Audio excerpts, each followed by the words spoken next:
Hello students, my name is Rajendra Kumar. I am a mathematics teacher.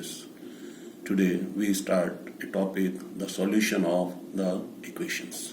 In my previous video you have learned about the standard form of a linear equation in two variables. Here solution of the equations. Solution of the equations. अब equations में भी पहले हम first we can take linear equation in one variable. Let us suppose general is ax plus b equal to 0. This is the general linear equation in one variable. So we can find the value of x, यानी solution of the equation find करने के लिए क्या करेंगे? ax equal to minus b, then x equal to minus b upon a. यानी कि जो x का वेरिएबल है उसको लेफ्ट में रखें, कांस्टेंट पार्ट की साइड चेंज कर लीजिए. तो साइड जब भी चेंज करेंगे तो उसके साइन क्या होंगे? चेंज हो जाएंगे. So a x equal to minus b, then x equal to minus b upon a. So this is the solution of the equation of one variable. This is the general equation. Now we can take some example. Let us suppose x plus 4 equal to 0, then x equal to क्या होगा? Minus 4. Minus 4 is the solution of this equation. अब ये linear equation है तो इसके जो number of solution होंगे वो क्या होंगे? 1 होगा, यानी कि यूनिक सॉल्यूशन, वन सॉल्यूशन. एक से ज्यादा सॉल्यूशन इसके पॉसिबल नहीं है. क्लियर हो गया? तो ये मेथड था to find the solution of the equation. तो हमें यहां पर x की वैल्यू -4 होगी क्योंकि लीनियर इक्वेशन क्या थी? x plus 4 equal to 0. हम ऐसे और अनदर एग्जाम्पल भी ले सकते हैं इसी पर बेस. जैसे example let's us 2x plus 5 equal to 0. ठीक है, this is the linear equation in one variable. So 2x equal क्या हुआ? -5, क्योंकि कांस्टेंट पार्ट की साइड चेंज कर दी. Then x equal to -5. अब ये जो 2 मल्टीप्लाई में है दूसरी साइड में क्या आएगा? डिवाइड में. So x equal to -5 upon 2 is the solution of the equation. अब मान लीजिए अपने को चेक करना हो, लेट्स सपोज, तो ये जो वेरिएबल की वैल्यू आई हमारे पास, ये क्वेश्चन में पुट करेंगे. अगर लेफ्ट साइड और राइट साइड दोनों इक्वल आ जाएंगे तो उससे वेरीफाई हो जाएगा कि this is the solution of the equation. Clear हो गया? अब जो हमारा मेन टॉपिक है वो क्या है? लीनियर इक्वेशन के जो linear equation in two variable, उसके सॉल्यूशन कैसे फाइंड करने हैं. तो ax plus by plus c equal to 0. ये क्या है? Linear equation in two variable. This is the general linear equation in two variable. अब यहाँ पे वेरिएबल कौन कौन से हैं? x and y. These are two variables. और सी पार्ट क्या है? कांस्टेंट पार्ट, यानी कि कांस्टेंट टर्म. ए का मतलब coefficient of x, b coefficient of y और सी कांस्टेंट टर्म. ये जनरल स्टैंडर्ड फॉर्म है इसकी linear equation in two variable की. अब इससे कंपेयर करते हुए हम कोई अदर एग्जांपल लिखें, जैसे 2x प्लस 4y प्लस कुछ भी लिख सकते हैं, यहाँ पे 8 लिख दिया, चलो, इक्वल टू 0. क्लियर हो गया? अब यहां पर अगर हमें a b c की वैल्यू फाइंड करनी हो, जैसे पीछे प्रीवियस टॉपिक में किया था, a की वैल्यू क्या है? 2, b की वैल्यू क्या है? 4, c की वैल्यू क्या है? यहां पर +8 इक्वल टू 0. अब मान लीजिए अपने को इसके सॉल्यूशन निकालने हैं. तो सॉल्यूशन निकालने का मतलब यहां पर x और y की वैल्यू निकालनी है आपको. तो लेट x इक्वल टू 0. एक बार हम एक वेरिएबल की वैल्यू को 0 लेट कर लेते हैं. ठीक है, करें लेट. तो यहां वैल्यू पुट करो 2 into 0 plus 4y plus 8 equal to 0. तो 2 इंटू 0 क्या हुआ? 0 plus 4y plus 8 equal to 0. अब हमने जब एक वेरिएबल की वैल्यू को 0 लेट कर लिया तो ये जो इक्वेशन किस में कन्वर्ट होगी? वन वेरिएबल में. तो 4y equal to -8. y equal to कितना हुआ? -8 अपॉन 4 -2. तो इसका सॉल्यूशन क्या बना? पहला पेयर 0 -2. इसको बोलते हैं ऑर्डर पेयर, यानी कि ये x की वैल्यू है और ये y की वैल्यू है. तो ये एक पेयर हो गया जो इसका सॉल्यूशन है. ऐसे हम दूसरा पेयर भी निकाल सकते हैं, ऐसे तीसरा भी निकाल सकते हैं. तो कितने सॉल्यूशन बनेंगे? Infinitely many solution. किसी भी linear equation in two variable का जो सॉल्यूशन होंगे वो क्या होंगे? Infinitely many solution. जैसे एक पेयर ही हो गया. अब इस सेम प्रोसेस हम let y equal to 0 put कर दीजिए. अब इसमें पहले x को 0 लेट किया था, अब y को 0 लेट कर दीजिए. पुट करो क्वेश्चन में 2x plus 4 into 0 plus 8 equal to 0. तो 2x 4 इंटू 0 कितना हुआ? 0 ही हो गया. तो 0 plus 8 equal to 0. Then 2x equal to -8. x equal to कितना हुआ? -8 अपॉन 2 कितना हुआ? -4. अब इसका पेयर क्या बन गया? x की वैल्यू पहले लिखी जाती है -4, 0.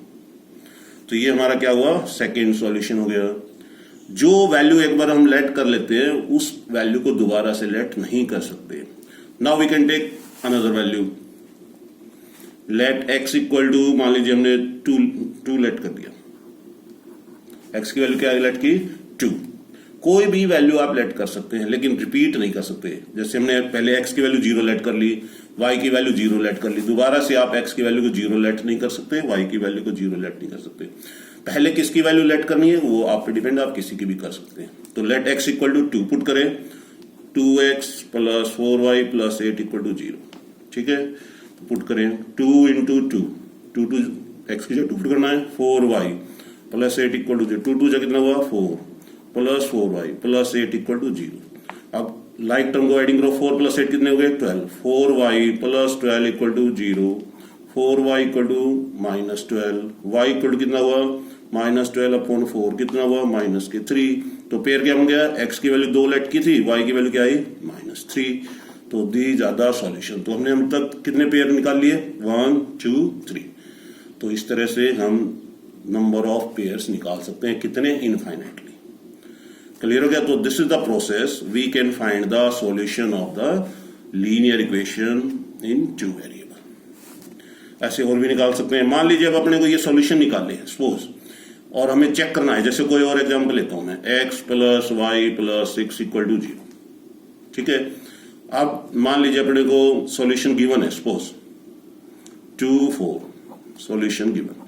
अब ये वेरीफाई करना है अपने को, क्या करना है, वेरीफाई करना है क्या ये इसके सॉल्यूशन है या नहीं। तो वेरीफाई करने के लिए क्या करें, x की वैल्यू 2 है, y की वैल्यू क्या है 4, इस क्वेश्चन पुट कर दीजिए, x की जगह 2 y की जगह 4 प्लस 6 इक्वल टू 0, कितना हुआ 6 प्लस 6 12, नॉट इक्वल टू 0। तो क्या लिखेंगे, no, these are not the solution of the equation, यानी कि ये जो सॉल्यूशन है ये इस इक्वेशन के सॉल्यूशन नहीं है। यस कब होता, जब दोनों तरफ 0 इक्वल टू 0 आता। तो क्लियर हो गया पॉइंट। और एग्जांपल ले सकते हैं, -1 -5 लेफ्ट, -1 -5 चेक करो, तो x की जगह क्या पुट करना है -1, y की जगह -5 प्लस 6 इक्वल टू 0, तो कितना होगा -6 प्लस 6 0 इक्वल टू 0। तो ये क्या आ गया, यस, कि these are the solution of the equation. ये हमने वेरीफाई किया, ये हमें गिवन थे कि चेक करो क्या ये इसके इक्वेशन के सॉल्यूशन है या नहीं है।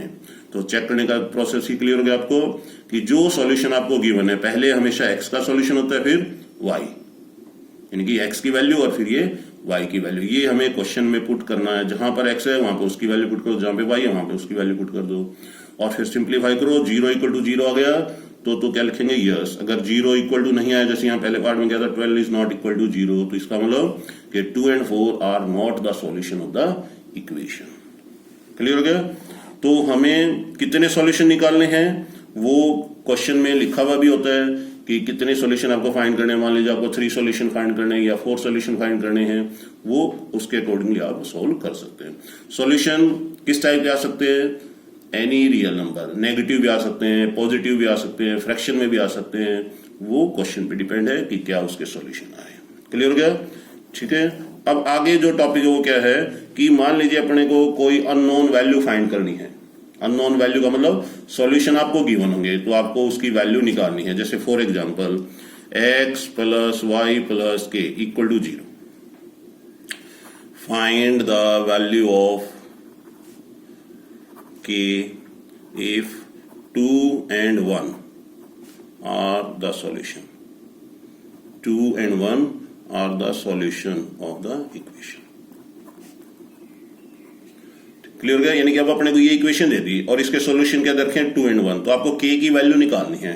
तो पुट करें, x की जगह क्या पुट करना है 2, तो x plus y plus k equal to 0, x की जगह 2, y की जगह 1 plus k equal to 0, 2 plus 1 3 plus k equal to 0, तो k इक्वल टू 3 की साइड चेंज करो -3, सो k की वैल्यू क्या आ गई -3 is the solution of the k की वैल्यू क्या आई -3, so the value of k is here -3। कब आई है, जब सॉल्यूशन क्या थे, x की वैल्यू 2 एंड y की वैल्यू 1।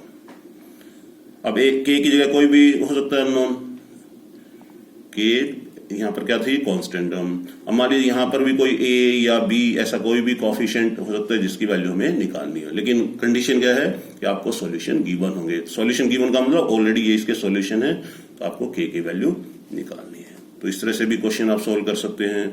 अब इसका मतलब क्या हुआ, किसी भी इक्वेशन, जो equation linear equation in two variable होगी, उसके सॉल्यूशन क्या होंगे, इनफाइनाइटली मैनी सॉल्यूशन। ये ध्यान रखना हमें, इनफाइनाइटली मैनी सॉल्यूशन।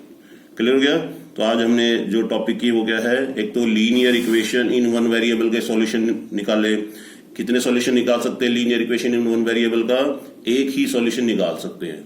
तो linear equation in one variable general क्या थी, ax plus b equal to 0। तो हमने क्या किया, जो वेरिएबल की टर्म उसको लेफ्ट में रखा, कांस्टेंट टर्म को राइट में ले गए। तो x की वैल्यू क्या फाइंड की, माइनस बी अपॉन। ये तो एक जनरल सॉल्यूशन था। उसके लिए एग्जांपल लिया, x प्लस 4 इक्वल टू 0, तो x की वैल्यू 4 माइनस क्या गई, 4 की साइड चेंज करने पर। मेन टॉपिक था linear equation in two variable, इसके सॉल्यूशन हमें फाइंड करने हैं। तो इसके सॉल्यूशन फाइंड करने के लिए हम क्या करते हैं, इक्वेशन में x और y दो वेरिएबल है, पहले इन दोनों में से किसी की भी वैल्यू लेट कर सकते हैं। ठीक है, मान लो मैंने अब क्या किया, यहाँ पर x की वैल्यू 0 लेट की। सॉल्यूशन जब भी निकालते हैं तो x की वैल्यू एक बार 0 पुट कर दो और एक y की वैल्यू 0 पुट कर दो, तो सॉल्यूशन आपको इजीली फाइंड हो जाएंगे। अब मान लो दूसरी वैल्यू चाहे फ्रैक्शन में आती है तो भी आपकी ठीक होगी, लेकिन कैलकुलेशन आपकी ठीक होनी चाहिए। तो x की वैल्यू 0 पुट करने पर y क्या आया, -2। तो पेयर क्या बन गया, 0, -2। पहले x की वैल्यू लिखते हैं, फिर y की वैल्यू। फिर मैंने क्या किया, y की वैल्यू 0 पुट कर ली। 0 पुट करने पर x की वैल्यू क्या आई, -4। तो पेयर क्या बन गया, -4y 0। तो हर क्वेश्चन में जो भी टू वेरिएबल की लीनियर इक्वेशन होगी, उसमें पहले x की वैल्यू 0 पुट करके देख लो तो y की वैल्यू आएगी, फिर y की वैल्यू 0 पुट करोगे तो x की वैल्यू आएगी। दो सॉल्यूशन आपको इजीली फाइंड हो जाएंगे। फिर तीसरा मान लो सॉल्यूशन निकालना है, फिर आप x की जगह कोई भी वैल्यू लेट कर सकते हैं, लेकिन ये ध्यान रखना है जो वैल्यू आप लेट कर चुके हैं यानी कि पुट कर चुके पहले, उसको रिपीट नहीं करना। जैसे मैंने x की वैल्यू 2 पुट की, अब 2 ही क्यों पुट की, कोई भी वैल्यू पुट कर सकते हैं, -2 भी ले सकते थे, 1 भी ले सकते थे, -1 भी ले सकते थे, 4 भी ले सकते थे, 3 भी ले सकते थे, any value you can put here. और फिर पुट करने पर उसको सिंप्लीफाई करो, तो सिंप्लीफाई करने पर एक वेरिएबल में चेंज हो जाएगा, फिर आप उसको सोल्व कर सकते हैं, वन वेरिएबल के हिसाब से इक्वेशन फाइंड सॉल्यूशन आ जाएगा। तो ये तीसरा पेयर था। सेम प्रोसेस करते हुए आप कितने भी सॉल्यूशन निकाल सकते हैं। Infinitely many solution we can find the linear equation in two variable. ये हमें ध्यान रखना इंपॉर्टेंट पॉइंट है कि linear equation in two variable के कितने सॉल्यूशन फाइंड कर सकते हैं, इनफाइनाइटली यानी कि मैनी सॉल्यूशन। और linear equation in one variable का सॉल्यूशन कितने फाइंड कर सकते हैं, 1। एक दूसरा एग्जांपल लिया, अब इसमें क्या दिखाया मैंने कि हमें सॉल्यूशन गिवन है तो उसको वेरीफाई करना है, verify that the solution of the equation is yes और नो। ठीक है, तो ये इक्वेशन ली मैंने, उसके सॉल्यूशन ये थे, 2 और 4 गिवन थे, तो ये वेरीफाई करना था हमें क्या ये इसके सॉल्यूशन है या नहीं है। तो मैंने क्या किया, x की जगह 2 पुट कर दिया, y की जगह 4। पहले x की वैल्यू होती है, फिर y की वैल्यू होती है, पुट किया इक्वेशन में। अगर दोनों साइड इक्वल आ गए, यानी कि लेफ्ट साइड और राइट साइड इक्वल आएंगे तो वो यस होगा। अगर left side right side equal नहीं आए, यानी कि राइट में 0 है तो लेफ्ट में 0 आना चाहिए था, तो यहाँ पर दोनों इक्वल नहीं है, तो ये आंसर क्या बन गया इसका, नो, यानी ये इसके सॉल्यूशन नहीं है। तो मैंने फिर अदर एग्जांपल लिया, -1 -5, फिर पुट किया तो 0 इक्वल टू 0 आ गया। तो इसका मतलब -1 -5 are the solution of the equation. तो जितने भी सॉल्यूशन दिए जा सकते हैं आप उसको चेक कर सकते हैं, प्रोसेस ही रहेगा चेक करने का। तीसरा टाइप क्या थी, यानी कि तीसरा टॉपिक क्या था आज हमारा, किसी भी अननोन कांस्टेंट टर्म या कोफिशिएंट की वैल्यू निकालनी आ सकती है। कब आ सकती है, जब आपको उसका सॉल्यूशन गिवन होगा। तो मैंने क्या किया है कि इक्वेशन लेट की x + y + k = 0। तो find the value of k if 2 and 1 are the solution of the equation. यानी कि जो है ये सॉल्यूशन हमें गिवन थे, तो हमें क्या किया, ये वैल्यू इसमें पुट कर दी मैंने और k की वैल्यू मैंने इसमें फाइंड करनी थी। तो x की जगह 2 पुट करो, y की जगह 1 पुट कर दिया, 2 + 1 3, 3 + k = 0। फिर ये linear equation in one variable हो गया, यानी कि k यहाँ पर वेरिएबल हो गया लेट, तो k की वैल्यू क्या आई, -3। तो यहाँ पर हमने कांस्टेंट टर्म की वैल्यू फाइंड कर ली। कब वैल्यू फाइंड की, जब आपको सॉल्यूशन गिवन थे। क्लियर हो गया पॉइंट। तो ये आपका आज तक का टॉपिक यही है। नेक्स्ट टॉपिक नेक्स्ट वीडियो में करेंगे। Okay, thank you.